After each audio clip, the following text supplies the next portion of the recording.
Hello guys, আসসালামু আলাইকুম। আশা করি সবাই ভালো আছেন, কিন্তু আমি একটু ভালো নেই। আমি কয়দিন যাবৎ ডাক্তারের কাছে দৌড়াইতেছি দাঁতে ব্যথার জন্য। আর দাঁতে যে 4টা দাঁত পুকে খাইয়া ফেলছে, আমার এতটা যন্ত্রণা করতেছিল, যার জন্য হাজবেন্ড অনেকবার বকা দেওয়ানোর পরে এই মাসে আমি ডাক্তার দেখাইতে যাইতেছি। প্রায় 1.5 বছর ধরে এই দাঁতের যন্ত্রণায় ভুগতেছি, তবুও ডাক্তার দেখাই নাই। এতদিন ব্যথার ওষুধ খাইয়া আসছিলাম। তো এখন আমি ডাক্তারের কাছে যাইতেছি, এর জন্য রেডি হইতেছি। তো মেয়েকে সাথে করে নিয়ে যাইতেছি। 2 দিন আমি একাই একাই গেছি, কিন্তু অনেক ভয় করছিল, এর জন্য আজকে মেয়েকে সাথে করে নিয়ে যাইতেছি। ওইখানে একা একা গেলে অনেক ভয় লাগে। আমি 2 দিন গেছি, একা একা খুব ভয় লাগছিল। প্রথম দিন তো মুখ অবশ করে নিয়েছিল, দ্বিতীয় দিন আর অবশ করে নাই গা। কিন্তু আজকের জন্য মেয়েকে নিয়ে যেতেছি, কিন্তু দ্বিতীয় দিন আমার অনেক ব্যথা লাগছিল, তাই ভাবতেছি মেয়েকে নিয়ে যাইতেছি সাথে করে। আমার খুব ভয় লাগে এই ডাক্তার দেখানো। আমি কখনো ডাক্তার দেখাই না গা, বড় কোনো আল্লাহর রহমতে কোনো রোগ বেমারও হয় নাই গা এখনও। বেশিরভাগ সময় আমি আল্লাহর রহমতে সুস্থ থাকি। আর অনেক সময় একটু ঠান্ডা কাশি জ্বর আসলে একটু ওষুধ খাইলে আমার ঠিক হয়ে যায় গা। তো ওই ডাক্তারের কাছে আমার দৌড়ানো লাগে না।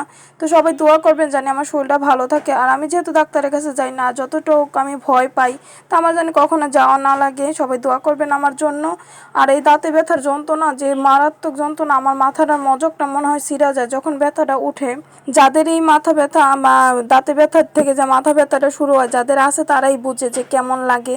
তা আমার যখনই দাঁতে ব্যথা শুরু হয়, তখনই সাথে সাথে মাথা ব্যথা শুরু হয়ে যায় গা।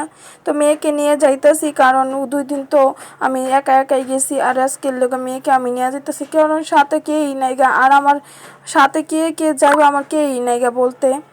এর জন্য মেয়েকে নিয়ে গেলাম। আর এখানে আসলে তো আমি 1-1.5 ঘন্টা যাই অপেক্ষা থাকতে থাকতে। আর আজকে আমি যাই দেখি যে এক রুগী নাই, সিরিয়ালও নাই গা।